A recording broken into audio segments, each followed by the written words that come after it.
As we get closer and closer to that highly anticipated JFF elections, we see where the political temperature is rising. Both camps are scrambling for votes.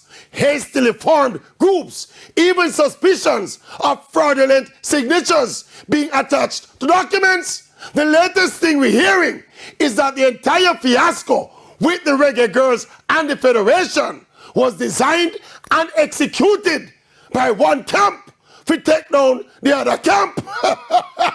And the question is, for people to be going to these extreme levels to commit fraud, to sabotage the football, is there some kind of treasure in a hidden treasure chest under that JFF building that could be driving this level of ruthless pursuit of football power?